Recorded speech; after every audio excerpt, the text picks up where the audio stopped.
This is WCM's Park Update, a weekly show covering the outdoor hospitality industry, hosted by Ben Quiggle and Mike Gast. During each episode, you'll hear from special guests and campground experts on topics that will help your park flourish. WCM's Park Update is a production of Woodall's Campground Magazine.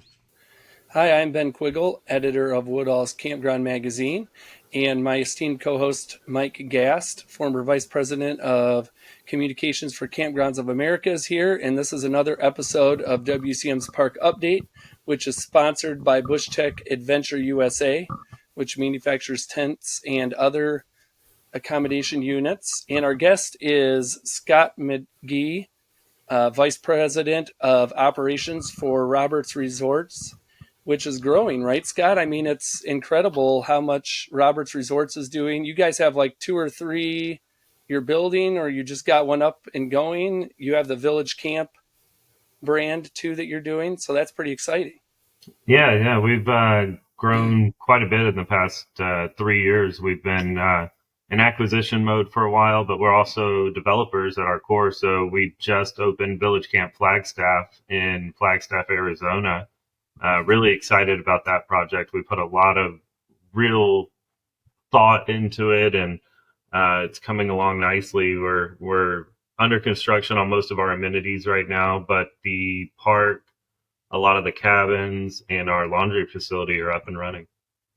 So how much transient business are you after, Scott, at these resorts? Is it more long-term stays? So it really depends on location within the United States, So we have several resorts that are strictly transient. That's our resorts like our Moab property, our Flagstaff property.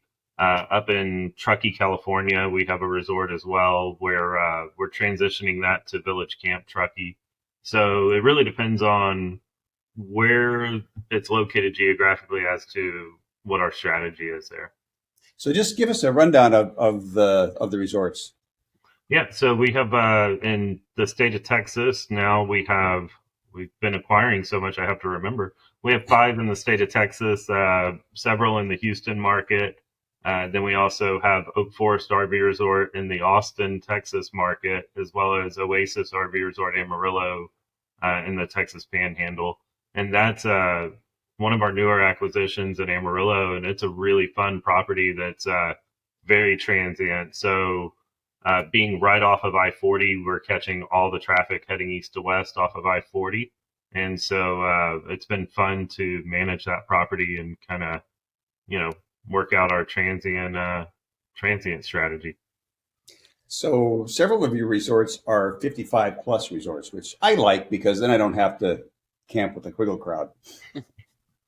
Yeah, we have 3 in Arizona. 4 actually, 55 plus in the Arizona market in Phoenix.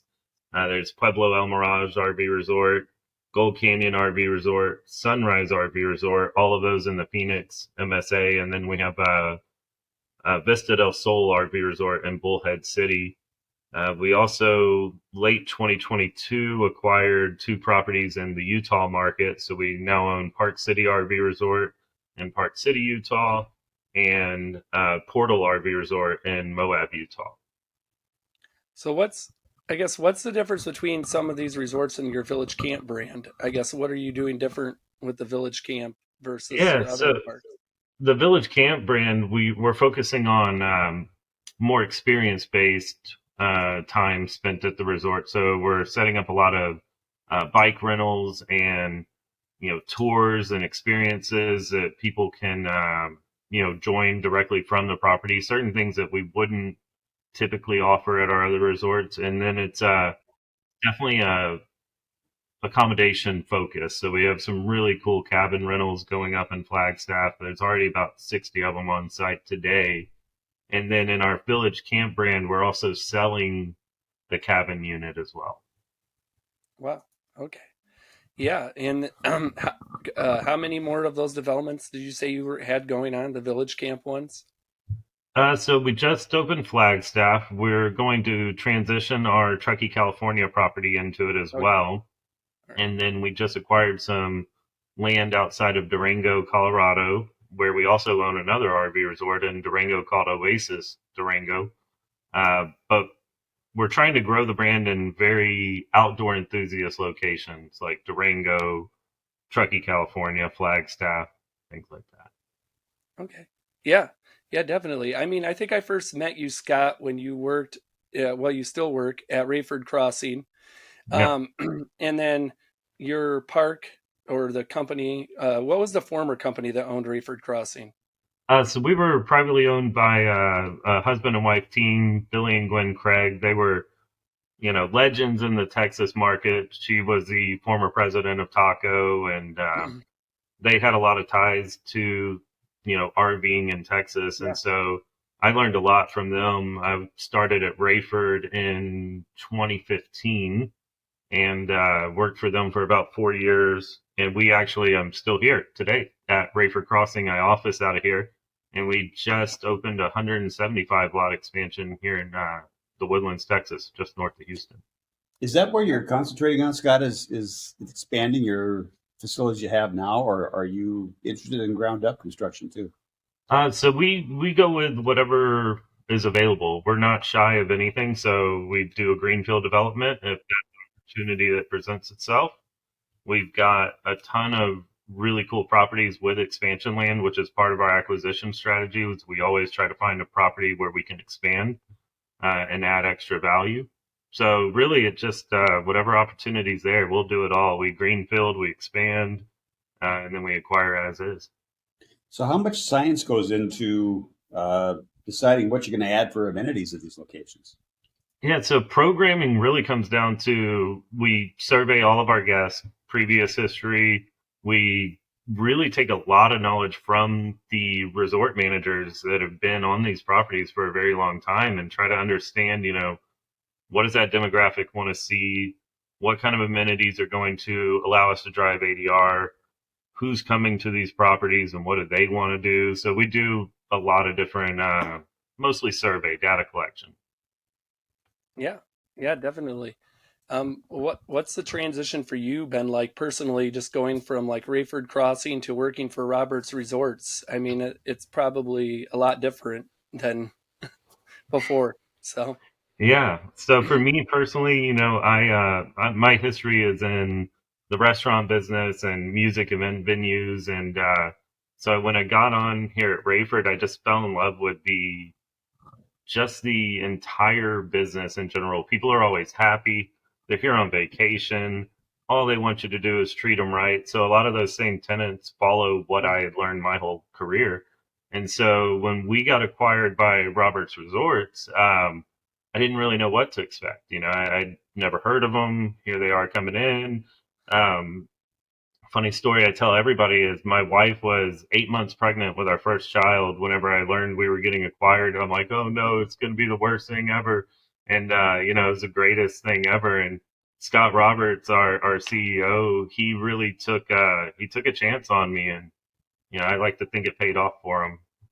We have a saying in our company that we want to hire young people and give them big things to do. And he took that to heart and really gave me a shot.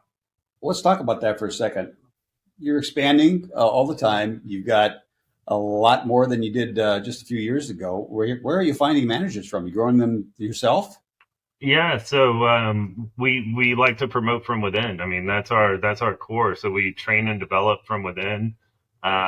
We try to always keep on the management team from anybody we acquire, and then teach them our culture, our values, and our company ways. But really, we are proud of the fact that we hire from within. I also tell people a story about here at Rayford, where I had a young lady who started for me on the front desk 8 years ago, and now she's the regional manager in our Houston market and manages 4 properties. So I don't even think she's 30 yet. So we try to take people that believe in what we're doing and we give them more responsibility and homegrown talent. So is Roberts Resorts going to stay basically a southern tier type operation? Or is there any feeling like you can move a little bit north? We do like the Texas market and we like kind of the Sun Belt region. We have talked about looking maybe in the Tennessee market or somewhere in that area. But no, we mostly like to stay West Coast and in the Sun Belt. What do you guys look for? I know I've seen some news stories about you guys trying to get more developments in. I think the one I read was you ran into a wall, I guess, with some residents. But what do you look for when you're looking at a development project? Um, you know, Yeah, so we try to focus on availability year round. We like to be within 30 miles of a point of interest or a major city. We're looking for the ability to place at least 150 lots, if not more. But that's usually what it's coming down to. And then we like to stay in the Texas, Colorado, Arizona market if we could.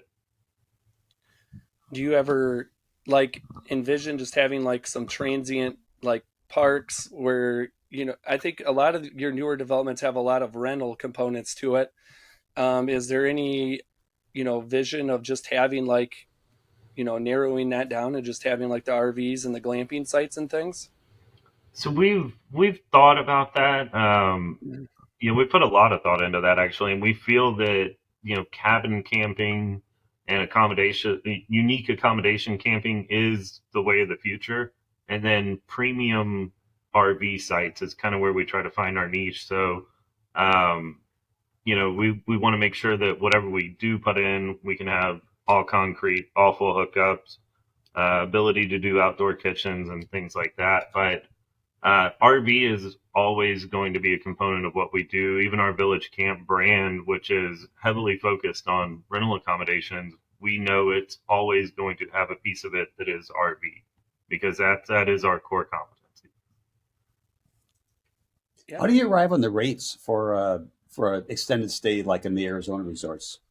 So generally, it's a mixture of market research, previous history, and then really value add. What improvements are we doing this year that's going to drive that rate? And generally, it's focused on repaving the roads, updating the landscaping, remodeling existing facilities. Some of our 55 plus communities have, I mean, I think the Roberts family has owned them for over 30 years. So there's been 10 different iterations of that rec hall. So we like to add value and remodel when we can. And we feel that that drives rate. And, we do when we can and where we can, we like to set the market because we believe we're offering a superior product.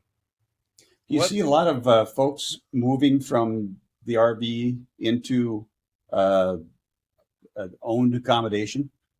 We do, yeah, especially in our 55 plus communities. I'd say probably 70% of our buyers in our more community 55 plus communities started coming there as RVers. So we definitely see that. And we think that maybe not at the same clip, but the same uh, tenets of that will be what our Village Camp brand is. People are going to come check us out for the weekend in their RV and decide, you know what, I want one of those cabins too that I can come up there and stay all summer if I wanted to. That's kind of our goal. what kind of amenities are the most popular? I know pickleball's really taken off. Is pickleball something you guys have at your resorts? Yeah, absolutely. Pickleball is, it's funny you say that. That is definitely the buzzword of the past year and a half, probably. And, it's no secret to us. We've been pickleball enthusiasts for a long time. We have Pueblo El Mirage has 28 pickleball courts, I believe. Wow. And we keep a pro on staff, a pickleball pro, to run tournaments and really, engage people with it. So that's been a lot of fun. But there's not a programming package we put together these days that doesn't include a pickleball court.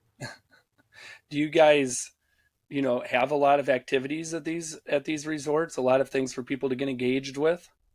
Yeah, we're really trying to focus on that because we know that everybody out there, all of our competition is going to have concrete sites. They're going to have full hookups, and new parks are popping up every day, as I'm sure you guys are aware. And so we really feel that engaging activities is our path to future success. Are those activities all included in rate? Yeah, absolutely. We don't charge for let me back up. 55 plus communities, we do have some that are, you got to purchase a ticket because we're bringing in national touring bands to play at some of these facilities. So we do charge for that. But for the most part, especially at our more transient campgrounds, those are all included, price of admission. Come check out our pool party. There's a happy hour going on over here, kids' games, all that good stuff. Okay. Well, we have to pause for a few seconds to recognize our sponsor, Bush Tech Adventure USA, and then we will be right back. Thanks. No, ma'am. This is a 5-star establishment. We do not have tents. Another one. Another one. With bespoke modern design, state-of-the-art craftsmanship, and only the finest quality materials, Bush Tech Safari manufactures tents that take luxury to the next level. A true combination of 5-star luxury and a 5 billion star experience. Tents. Better, best, Bush Tech. Hi, welcome back to WCM's Park Update, sponsored by Bush Tech Adventure USA, and we are talking with Scott McGee, Vice President of Operations for Roberts Resorts. And Scott, I know you've been in the industry for a while. I guess, how have you seen it change just in like the last 5 years plus? I mean, even since COVID, I guess, what have you seen change over that period of time?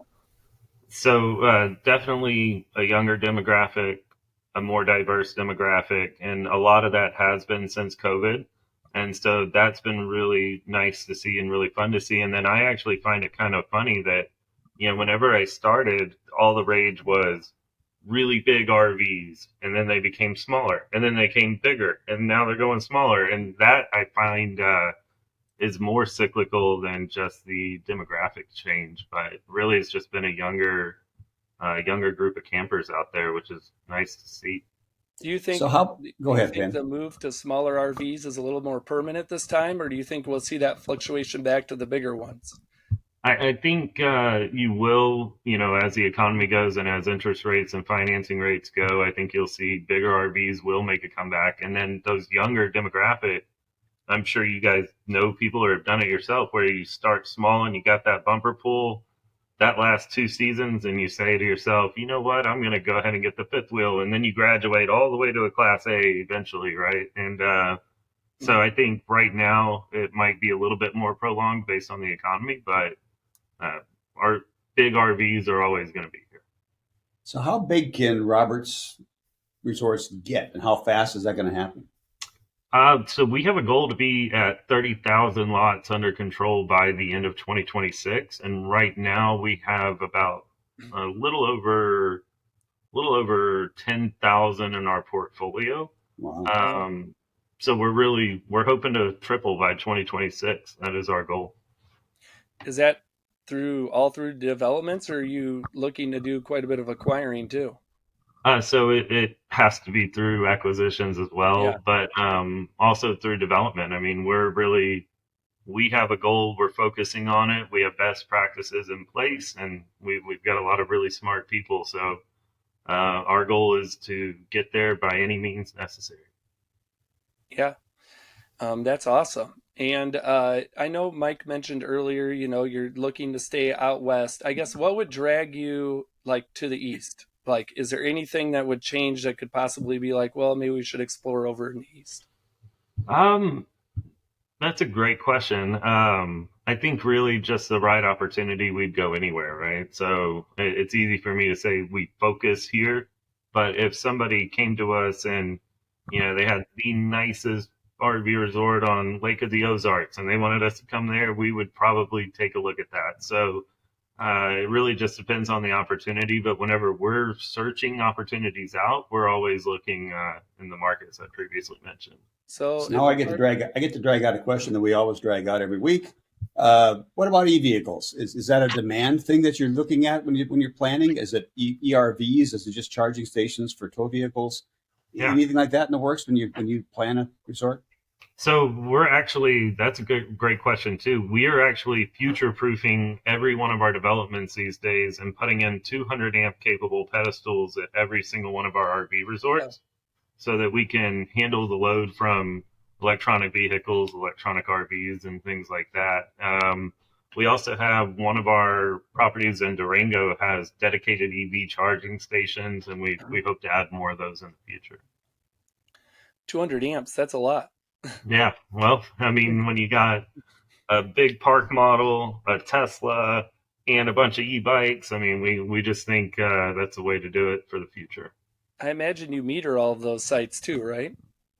We do, but only for our long-term guests, or if we were to sell a cabin or something like that. Electric's always included in your transient rate. So when you do sell a cabin, an existing park model at a spot, what other costs are involved? So if somebody was to purchase one of the park models, say in Flagstaff, there is a monthly lot lease that we do have. We like to call it our community fee, because really it's coming down to taking care of landscaping, taking care of all these fun events people like to do and things like that. But then we sub-meter usually electric and water and sewer. Okay. Asking for a friend. Yeah. Sure. Come on out. I'll give you a tour myself. That'd be great. I mean, do you guys also do stuff with like solar, or is that something that's in your business plan to do more with solar? So we have been toying with the notion. We do have one of our developments is it's called Village Farm Austin. I'm not sure if you guys are familiar with it, but it is a tiny home community based around an organic farm. So there's an operating organic farm in the middle of it, and then there's about 150 tiny homes that encircle it, or park model RVs rather. And there we've been looking at putting in a solar field just because we have the available acreage, but it's not something we've gone too in depth on anywhere else. What about on the storage side? I imagine you guys do like RV storage and different things. You know what? The only place we have storage planned right now is in our Flagstaff location in our phase 3. So we just opened phase 1. Phase 2 is under construction, and then phase 3 and 4 come probably the end of next year. And there we do have climate controlled storage included in the business plan. We also do storage at some of our 55 plus communities where people can leave their RV when they want to fly back up to Minnesota or wherever they go. Okay. All right.